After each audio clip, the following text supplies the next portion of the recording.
nombre es Jimena y vivo en Hidalgo, en México. Perfecto. ¿Sientes que tienes la capacidad y la libertad de tomar decisiones sobre tu cuerpo? Pues yo creo que la capacidad la tengo, pero hay muchas como reglas o no reglas, sino como leyes que impedirían, no sé, por ejemplo, el aborto, Uh-huh. que no es legal. Entonces sí sería como pues la única barrera Uh-huh. podría, Ok. que podría decir. ¿Y sientes que tienes acceso seguro y fiable a los servicios de salud reproductiva y a los anticonceptivos? Sí, de hecho pues hacen como campañas en escuelas y fuera de ellas. Oh, perfecto. Y hablando de las escuelas, ¿crees que tenías una educación sexual adecuada en la escuela? ¿Te sientes informada sobre las opciones disponibles para ti? No, bueno, ahora sí, Uh-huh. pero pues se empiezan a tratar los temas un poco más abiertos después como en la prepa, pero Ok. pues antes es todavía como una especie de tabú hablarlo. Uh-huh. ¿Y cómo sientes que la comunidad latina ve los derechos reproductivos? No sé, es que siento que es como un debate Uh-huh. todavía por temas de tanto de religión o como morales y así, entonces y hay muchas personas muy abiertas que piensan que pues, cada quien es libre de decidir. Sí. ¿Y cuáles son los mayores obstáculos para mejorar la salud reproductiva en la comunidad latina? Yo creo que lo mismo, que la mente Sí. de las personas, pues tan solo en México o mientras más pequeño sea el lugar donde vives, Uh-huh. hay más tabú y Uh-huh. más problemas para hablar sobre ese tema.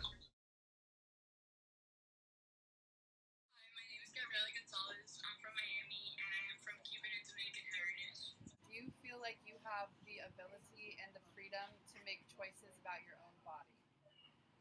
Yes, because I do know that there are so many choices available, but I am gay, so I've never had to look for things such as abortions or contraceptive pills. So I'm not 100% educated on that, but I do believe I have some type of choice. Okay, and do you feel that you have safe and reliable access to reproductive health care services and contraceptives? Once again, I'm not 100% sure, but I believe I might, but I'm not 100% sure. Okay, and do you feel that you have had adequate sexual education in school, or like if you don't, how do you think that schools can do a better job of providing education to students? So I believe I have not had adequate education, sexual education, just because I've only had one class in middle school about sex ed, and it was only 1 hour long. I believe if schools want to implement sexual education more into their curriculum, that would probably educate us more on that. Okay, and how do you feel that the Latino community views reproductive rights?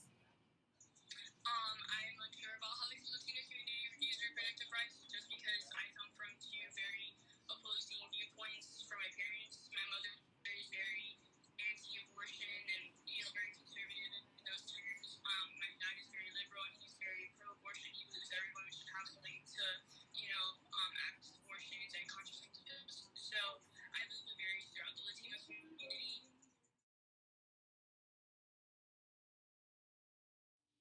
Hello, my name's Ileana Dole. I'm a midwife at Tampa Family Health Center. I practice as an independent licensed contractor, and we provide the OBGYN services for this clinic. Our population tends to be of a lower socioeconomic, often uninsured. Sometimes they are undocumented individuals. So, what are the biggest obstacles in improving reproductive health in the Latino community to you?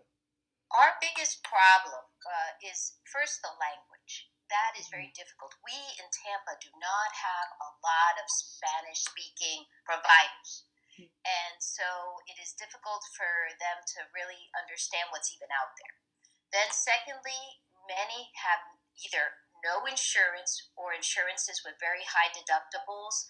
And believe it or not, like what an IUD would cost, if you think about the most effective birth controls that out of 100 people, only one get pregnant, sterilization, the IUDs, and the Nexplanon.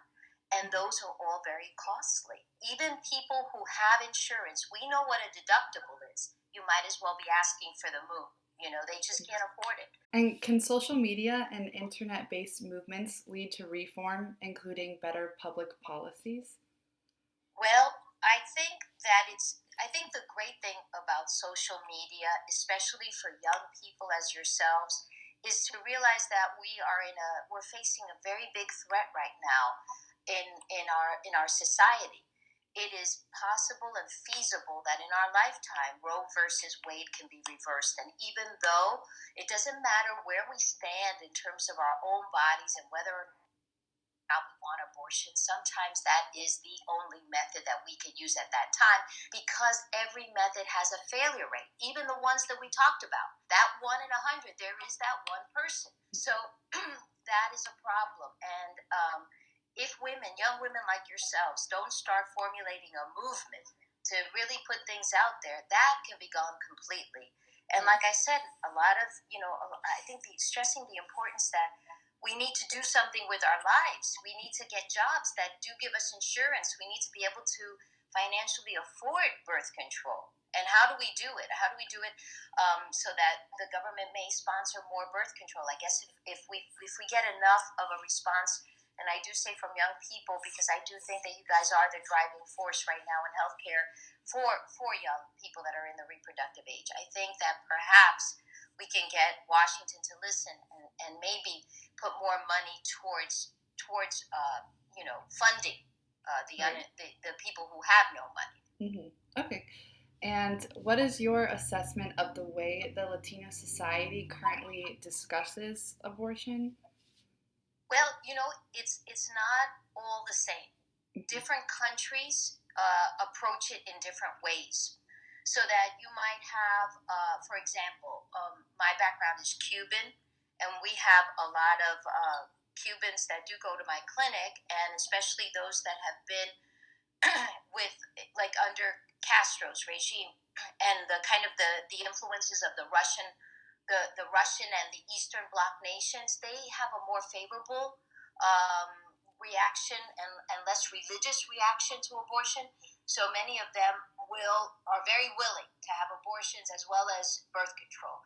But then Mexicans, for example, that are very Catholic, have a harder time with birth control as well as with.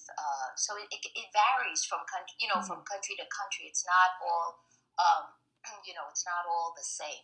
Right. Okay.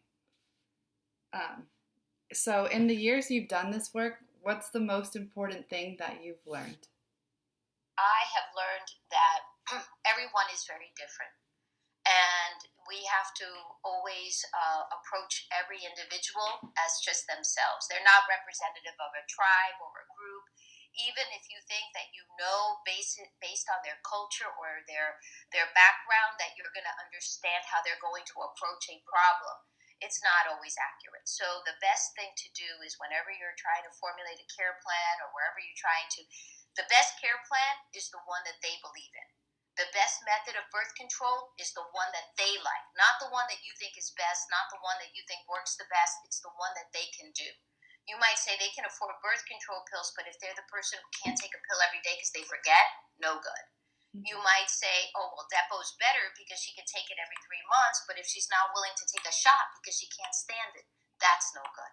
So it all depends on the person, and you have to figure out what she wants, and that's the best method of anything. Whatever your care plan, she's got to be at the center of that care plan, her needs. To what extent do you think changing policies around abortion access right now are a feature of the moment versus indicative of a long-term trend? Well, it's very difficult to say. Our country has become so polarized, and it's even hard for me to say how many of the right conservative people are actually in the movement. I don't know about you guys, but I just can't get an idea.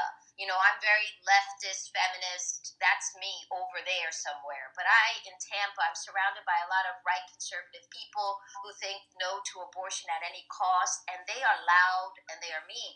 And so I'm not too sure how many are there. And so I don't know if this is just for the moment or if this is going to continue, how hard the struggle is going to be, but I do think the struggle is there, and we really could lose it. And I think once you lose this situation and once abortion is banned, then to get it back on is not going to be easy, and it's going to be very difficult,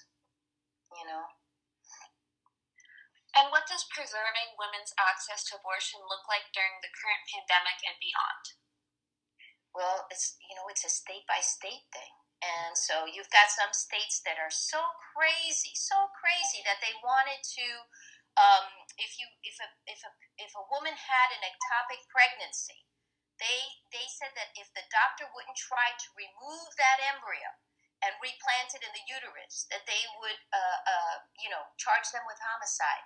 I mean, this has gotten to a point that the legislators and people who have no medical background are trying to make decisions that they don't even understand, So it's very difficult to say how in the world are we going to protect people, because honestly, as much as I want to protect people, you can't risk losing your license, which is your livelihood. You can't risk being arrested, So I'm not sure how this is going to go. We're going to have to really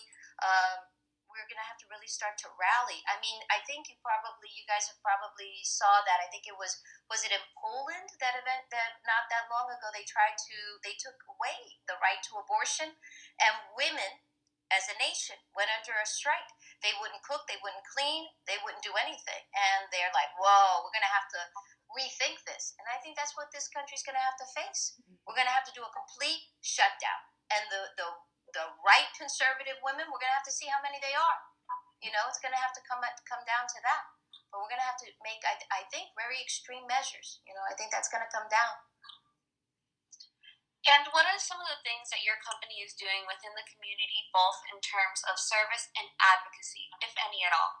I don't really feel that we're doing enough, to tell you the truth. I have approached on numerous occasions having just a day of women's health where we could have I would like I'm in town and country where there is a lot of Hispanics, and I wanted to formulate a health day where we could have people approach and come together and talk a little bit about what methods are out there.